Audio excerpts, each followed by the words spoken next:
Bread tabs are one of those things that we never really think about. We don't ask questions like, why are these here? Or why aren't they there? Why are they tall? What do the numbers mean? Why are there teeth? Or why aren't there teeth? 30 years ago, a man in San Francisco asked these questions. What was once a simple piece of plastic grabbed its hooks into his mind and never let go. For the past 30 years, he's been documenting every type of bread tab known to man, right here on his website. But he's not the only collector anymore. It's weapons grade obsession. This is Shani. It's believed that she has the largest collection of bread tabs in the world. My aim was to have the world's most comprehensive collection of bread tags before they become extinct. I've got several million, I would say.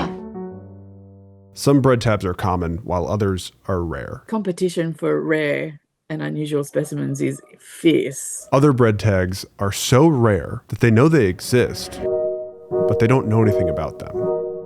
I decided to try to help find one of these missing bread tabs. My search for a piece of plastic brought me to a much bigger story, one that reshaped social and political norms, not just here in the US, but globally. The CIA, the rise of the alt-right, and the fight against communism. That is the story of the bread tab. I think I went a little too deep. Come on, tell. These bread tab researchers don't know it yet, but they're sitting on one of the most famous unsolved mysteries of all time. Voices preaching doctrines wholly unrelated to reality. A secretive far-right group cleaning your teeth or poisoning your body. And vast stockpiles of gold.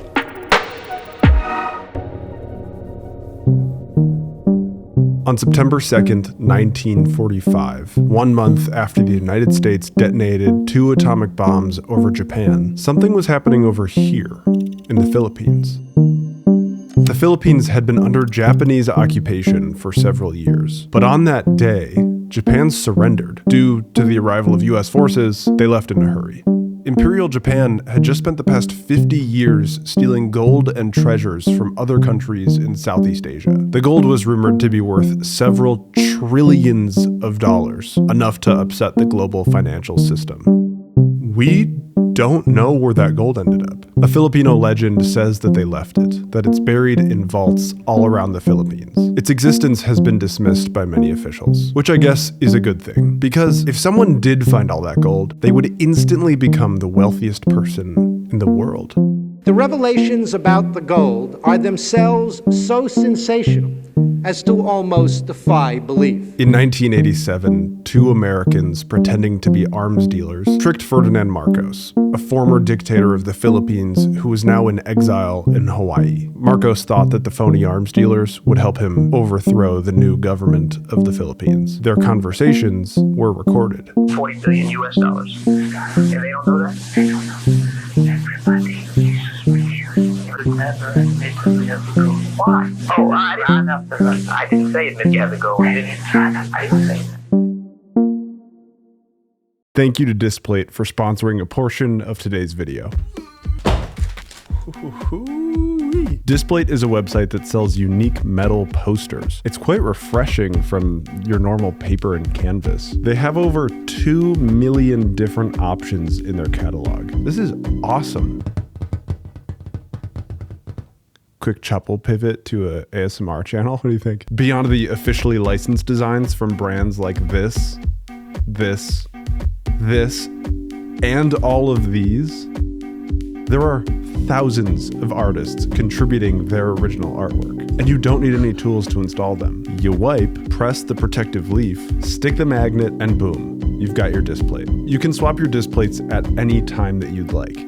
Take it off and swap a new one right onto the same magnet. Look at them. Look at these guys. Who doesn't want these guys on their wall? Displate just launched Textra, a finish that has 3D contours and textures that you can feel. And if you use the link in the description, displate.com/CHUPPL, CHUPPL, you will get 33% off any order of 3 or more displates. If you get 1 to 2, you will get 22% off your order. Or you can use code CHUPPL, CHUPPL at checkout. But this offer doesn't last forever. Thank you again to Displate for sponsoring this portion of the video. The pros don't call these bread tabs. They call them occlupenids. I have had to personally go through fucking millions. That's when you find the rare ones. HORG, the Bible at the center of the Aklupanid world, lists a bread tab that I can't stop thinking about. Bearing a spiked maw and interlocking tubercles, it's called the Odon. It sits at the very edge of the family tree, the literal border of what's considered an Aklupanid and what isn't. And HORG really doesn't know anything about it. It is hoped that further knowledge of this striking Aklupanid will soon come to light. This bread tab is in Japan, and I live in the US. When I was starting to sort them out, I started going, that's a different shape to that one. And that one's different to that one. Over time, Aklupanologists have started to notice a really strange trend. Does anybody else notice this? And I think it's my best lead for finding this elusive Odon. Behind these little pieces of plastic is an empire, one company that quietly rules the global market. 2.5 hours outside of Seattle is a 5-warehouse industrial compound. QuickLock has offices in the US, Canada, Australia, Ireland, and Japan. Today, 3 sisters run QuickLock, but it's always been family owned. Their grandfather, Floyd Paxton, founded it.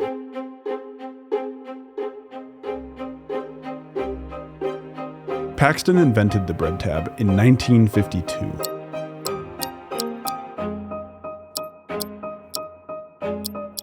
He became very wealthy very quickly, but what he did with that money is a different story.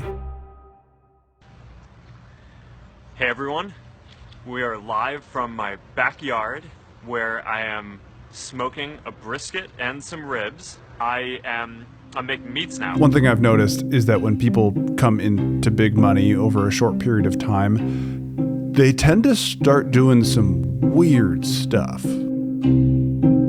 Besides the obvious, I wanted to know what else he was up to. The 1950s were a great time. The second Red Scare was ending, in part due to conspiracy theorist Joseph McCarthy just getting ripped a new one on broadcast television. His proposition is very simple. Anyone who criticizes or opposes McCarthy's methods must be a communist. And if that be true, there are an awful lot of communists in this country. But one guy, the creator of These and These, was getting pretty bummed that communist conspiracy theories weren't spreading like they used to. So he started the John Birch Society, an anti-communist, ultra-conservative advocacy group known for its conspiracy theories. He used his junior mint money to travel to Seattle, where he enlisted and received substantial financial support from Floyd Paxton. Being one of the group's earliest members, Paxton was way into this. So he ran for Congress in 1966 and lost. So he tried again in 1970 and lost again. Why give up now? He thought for some reason. He lost again in 1972 and lost one last time in 1974. One newspaper referred to Floyd Paxton as a Yakima industrialist who sees a communist behind every sagebrush and a conspiracy in the eyes of virtually everyone in government and out. Bread tab money, baby. Down with the commies. Dude. The John Birch Society got up to some really weird stuff. Like, they promoted this new drug as the cure to cancer. There was a ton of money in it. The medical consensus was that it didn't actually cure cancer, but instead, it caused cyanide poisoning. The drug's name is Laetrile, and one report that I read said Laetrile interests were locked on to Floyd Paxton because he flew an airplane that apparently Laetrile interests hoped to use for courier flights to and from Mexico. An investigation revealed that John Birch Society members spearheaded the promotion and distribution of the illegal drug from Mexico. Another member of the John Birch Society and a fellow horse appreciator bought 1/3 of the entire world's available supply of silver to hack the silver market. the jeweler Tiffany & Co. took out an ad in the New York Times saying that it was their fault that prices were so high. It gets crazier. Back to Paxton. Floyd Paxton got a near $1 million investment from the King of Kuwait.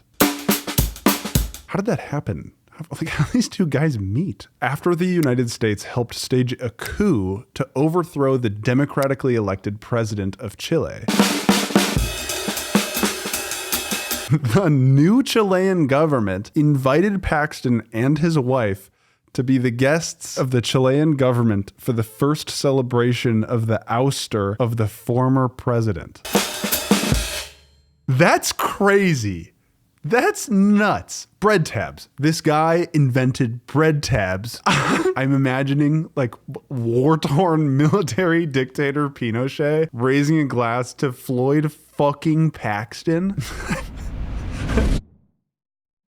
Competition for rare and unusual specimens is fierce and intense. It's weapons grade obsession. You may have started to connect the dots here. These guys are no stranger to that Japanese gold, enough to upset the global financial system. But first, I have a Japanese treasure of my own that I need to find.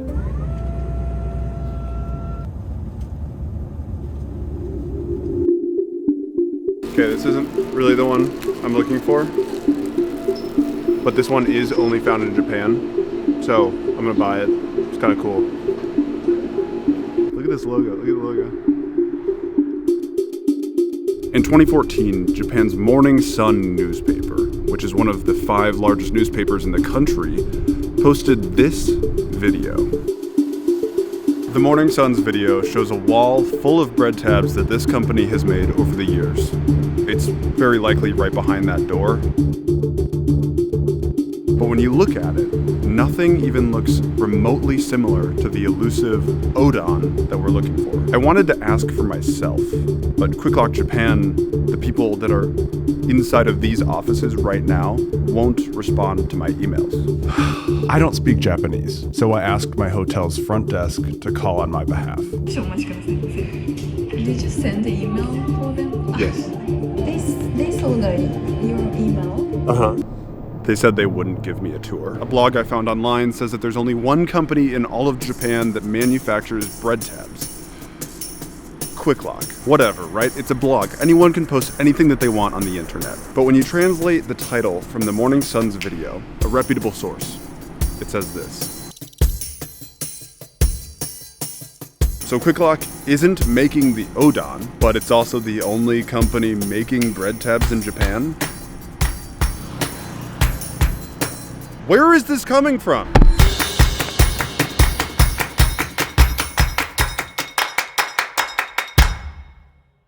According to Marcos, he has stashed in various catches in the Philippines 1,000 tons of gold, worth something on the order of $14 billion. Around the time that Paxton was celebrating the military coup in Chile, a mining engineer in Nevada received a strange phone call. The caller says, "Hey, my buddy Ferdinand Marcos is doing all this dictator stuff over here. Like, putting all his citizens under martial law. You know, dictator stuff. But he's sitting on a lot of gold. The problem is, it's Japanese war loot. So no one would buy it from him because it was stolen from other countries.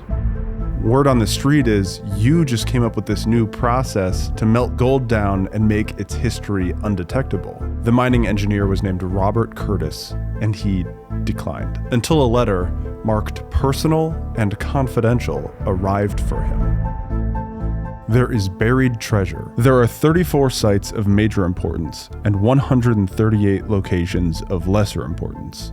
The Leber Group has retrieval plans for all 172 locations. Burn or shred this letter. Curtis was getting an invitation to join the Leber Group, spelled rebel backwards. It's the group that's helping dictator Marcos purify and smuggle this gold. Curtis was promised a share of the Leber Group profit. As a starting point, $5 billion US. Curtis flew to the Philippines, and in his journal, he wrote about a room that Marcos showed him. Gold bars, floor to ceiling. Each bar worth $500,000. Many hundreds of bars. One problem stood between Curtis and his prize. He didn't get any money up front for equipment, so he needed a loan. Robert Curtis, the mining engineer from Nevada, thought, yeah, I know some guys.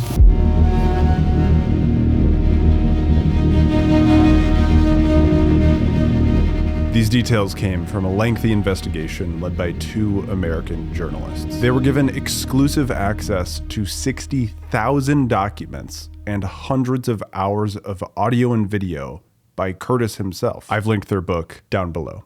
Floyd Paxton had been invited to join the National Council of the John Birch Society with his friend S.J. Agnew. Paxton had stepped down from Quick Lock and gave his son Jair the company. According to the investigation, the John Birch Society money men who arranged for the loan to Curtis were Floyd Paxton and his son Jerry, who ran the Quick Lock Corporation. They agreed to give Curtis 3 loans, totaling $375,000. In return, 22.2% of his Leber share. Here's the plan. Quick Lock opened an offshore company in the Bahamas, Commonwealth Packaging Limited. Marcos's gold would be sold in Nassau. The dirty money would then be deposited into the Royal Bank of Canada in Nassau. Then, piece by piece, sent to the Royal Bank's branch outside of Quick Lock's Canada office. Curtis said that Paxton would be the one that took the money out of the Royal Bank's Kelowna branch, where it would be kept in an account belonging to the Kelowna branch of Quick Lock. Then Floyd Paxton would personally smuggle the money across the Canadian border and into the US. But before any of this could happen, Paxton died of a heart attack. Marcos went back on his word and didn't share any of the gold with Curtis. Besides what Marcos took, we really don't know what happened to the remaining gold. There is a mutiny, military and civilian, against President Marcos and his government. The people of the Philippines threw a revolution. One of the cruelest, most corrupt regimes of modern Asia.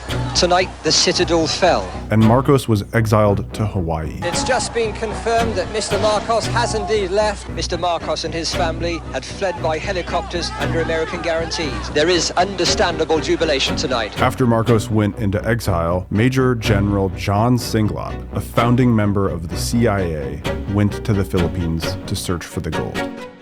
He said that he found it, and that it's worth billions and billions of dollars, but he said that he didn't keep any. Considering Singlab battled communism as a private citizen by funneling weapons and money to rightist insurgents around the world, people do wonder. This story is fascinating to me, but it's still alive today. Millions of Filipinos headed to the polls for their country's election, with an infamous dictator's son set to win the presidency in a landslide. Son of the former Philippines dictator Ferdinand Marcos has secured an unassailable landslide victory in the presidential election. Ferdinand Marcos Jr., widely known as Bong Bong, will receive more than double the votes of his main rival. Nearly 2,000 malfunctioning counting machines, many people questioning the integrity of the vote. It's believed much of his success stems from a massive disinformation campaign while trying to rewrite his disgraced family's history.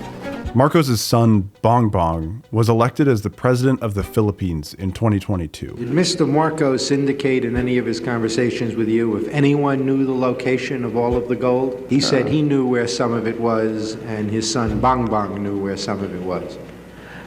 That's correct. I wanted my son to be in this because he knows part of it. Well, you mean, As of recording this right now, he still is the president. Out of the 7 people that Curtis accused of orchestrating the laundering scheme, 4 of them were on the Birch Society's National Council. The remaining 3 orchestrators were all also part of the John Birch Society, including Jair Paxton, Floyd Paxton's son, who ran the Quick Lock Corporation until his 3 daughters took over. The John Birch Society's strategy worked really well. Over time, their ideals spread, foundationally changing the beliefs of conservative politics. A secretive far-right group started in the late 1950s called the John Birch Society. MAGA has always been with us in American history, in one iteration or another, whether it's the John Birch Society. It is one of the biggest influences that propelled the far right into mainstream American politics. Birchers, how the John Birch Society radicalized the American right. The ideals of the Birch Society have influenced today's Republican Party and the rise of former President Donald Trump. Voices preaching doctrines wholly unrelated to reality. Most of the Republican Party's craziest conspiracies started with the John Birch Society. The War on Christmas, John Birch Society. Shadowy cabal running our government, John Birch Society. Orchestrated panic over school boards, John Birch Society. This group, started by wealthy industrialists who hated communists, loved conspiracy theories, promoted this idea of a global deep state cabal, they became a really powerful political force. But they were still missing one thing: a charismatic leader who one day would run for president. It is hoped that further knowledge of this striking Aklupanid will soon come to light.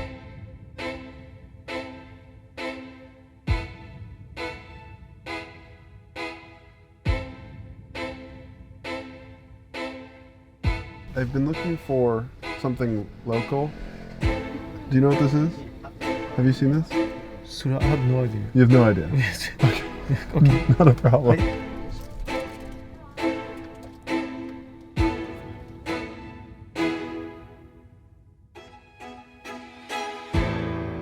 There is a world where we flew across the world to find a piece of plastic and we can't find it, and that is a hard reality that I really do not want to accept.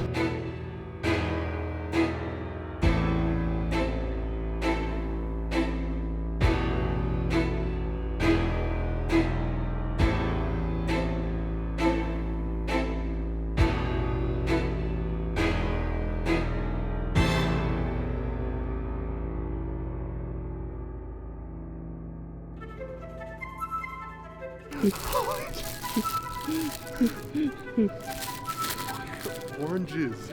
Oh my God. We only found this story because a few months ago, one of our viewers, reached out to us, Hannah. They said, hey, have you seen this website, HORG.com? Maybe you should check out the world of Aklupanids. We are trying to tell more stories from the internet. Parts that most people don't go to very often. So if you have a rabbit hole that you want to flag, or a question that you've always wanted to know the answer to, email us. We want to know. Bread tab money, baby. I'm off to ship the Odon to Hannah right now. Thank you to Displate for sponsoring a part of this video, and thank you for watching.